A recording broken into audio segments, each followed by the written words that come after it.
अस्सलाम वालेकुम दोस्तों, इब्न शिफा चैनल की तरफ से हकीम सलामत आज आपकी खिदमत में हाजिर है। उम्मीद करता हूँ कि आप सब खैरियत से होंगे। तो दोस्तों, आज मैं जिस मर्ज़ के बारे में बताने जा रहा हूँ वो मर्ज़ हर आदमी और औरत, बूढ़ा बच्चा सब इसके वाकिफ़ हैं। तो मर्ज़ क्या है? वो मर्ज़ है शुगर शकरी। तो दोस्तों, तिब्बी नाम में इसको ज़ातिश कहते हैं, मशहूर नाम पेशाब में शक्कर आना, वैदिक नाम परमेशा और डॉक्टरी नाम जो है इसका डायबिटीज है। तो दोस्तों, ये मर्ज़ दिन ब दिन ज़्यादा होती जा रही है। यहाँ तक कि मेरा ख़्याल है दिमागी काम करने वाले ज़्यादातर इस मर्ज़ में मुब्तला हैं, क्योंकि गुर्दों का तल्लक निज़ाम असाब से है। असबाब इसके मैं आपको बताता चलूँ, ज़्यादा मेहनत मुशक्क़त और दिमागी कमज़ोरी, ज़्यादा गर्म चीज़ें इस्तेमाल करना, कसरत जमा, ज़्यादा टाइम वाली जो अद्वियात का इस्तेमाल करना, जिसकी वजह से गुर्दों में गर्मी बढ़ जाती है और गुर्दे बार बार पानी खींचते हैं और बग़ैर हज़म किए निकाल देते हैं।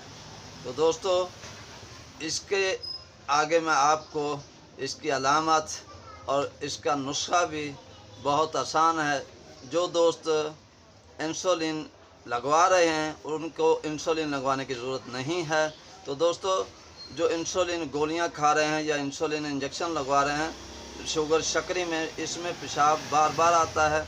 तो दोस्तों, इसके लिए मैं आपको ये नुस्खा बताऊंगा, बहुत ही आसान नुस्खा। बताने से पहले मैं आपको इसकी अलामत बताता चलूँ।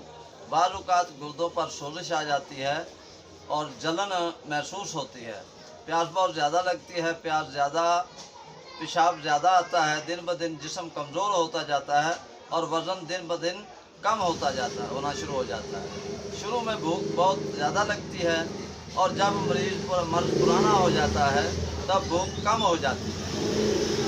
मरीज़ को खुश रहना चाहिए, गम और फ़िक्र, दिमागी कामों से बचना चाहिए और सुबह सवेरे सैर वगैरह करनी चाहिए।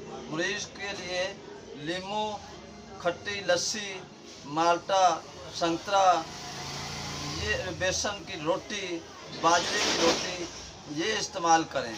परहेज़ में आपको इसको बताता चलूँ, आम, खरबूजा, चीनी, सौगी, मिठाई वगैरह या मीठी कोई भी चीज़ें बनी हुई हैं, इससे परहेज़ रखें। तो दोस्तों, अब सोच रहे होंगे कि इसका नुस्खा क्या है। तो जो मेरे भाई इंसुलिन लगवा रहे हैं उनको इंसुलिन लगवाने की ज़रूरत नहीं। और दूसरी चीज़ मैं आपको बताता चलूँ, जो मैं आपको नुस्खा बताने वाला हूँ वो डॉक्टर हज़रात या आप खुद किसी भी लेबॉर्ट्री में चेक करवा लें, इंशाअल्लाह उस चीज़ में इंसुलिन मौजूद है। और इंसुलिन से छुटकारा पाने के लिए आप ये दवाई इस्तेमाल करें, इंशाअल्लाहुल अज़ीज़ शुगर शकरी नहीं रहेगी। तो दोस्तों, वो नुस्खा क्या है, वो नुस्खा आपको बताता चलूँ।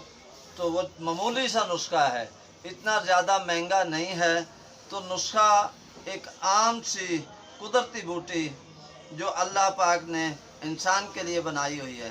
तो अल्लाह ने ये बूटी के अंदर इंसुलिन शामिल की हुई है और ये बूटी है दोधी बूटी, हज़ारदानी। ये बूटी आम फसलों में आजकल इसका मौसम है, तो आप दोस्तों से इल्तिमास है कि ये किसी फसल में भी आम फैली हुई होती है ज़मीन पे, ये देख ले, मैं आपको दिखा रहा हूँ। ये दोधी बूटी ये आपने बाहर से वो ले आनी है और इसको अच्छी तरह साफ़ करके इसमें से मिट्टी वगैरह निकाल के इसको साए में खुश्क कर, ये 2-3 दिन में खुश्क हो जाएगी। खुश्क होने के बाद आपने काम क्या करना है कि इसको बारीक सफ़ूफ़ कर लें, इसका पाउडर बना लें। और आप जो इंसुलिन लगवा रहे हैं, आपको इंसुलिन लगवाने की ज़रूरत नहीं, टैबलेट खाने की ज़रूरत नहीं। 20 दिन आप इसको इस्तेमाल करें और 20 दिन के बाद इसका रिज़ल्ट देखें। तो दोस्तों, इसका तरीका मैंने आपको अभी बताया है। मज़ीद आपको और बताता चलूँ कि आपने इसको साए में खुश्क करके इसको आपने बारीक सफ़ूफ़ कर लेना है। तो बारीक सफ़ूफ़ करके इसके बाद आपने क्या करना है, इसका तरीका इस्तेमाल मैं आपको बताता चलूँ। आपने इसमें से 2 से 3 माशा तक सुबह और इसी तरह शाम खाली पेट ताज़े पानी के साथ इस्तेमाल करें, इंशाअल्लाह अज़ीज़। पहले आप अपना टेस्ट करवा लें, कि आपकी शुगर कितनी है। अगर और दूसरा कि आप जब अपना टेस्ट करवा लेंगे फिर ये दवाई, ये बूटी आप इस्तेमाल करें। इंशाअल्लाह इंसुलिन भी मत लगवाएं और गोलियां भी मत खाएं। तो ये आपको अगर रिज़ल्ट दे तो आप मुझे दुआ में याद रखें और मेरे हक़ में भी दुआ करते रहें। तो अब तब तक के लिए मैं आपसे इजाज़त चाहता हूँ। जो मेरे दोस्त मेरे चैनल इब्न शिफा पर नए हैं, मैं उनसे दरख्वास्त करता हूँ कि वो मेरे चैनल को सब्सक्राइब भी करें, लाइक भी करें, शेयर भी करें। इसके साथ ही मैं इजाज़त चाहूँगा। अल्लाह हाफ़िज़।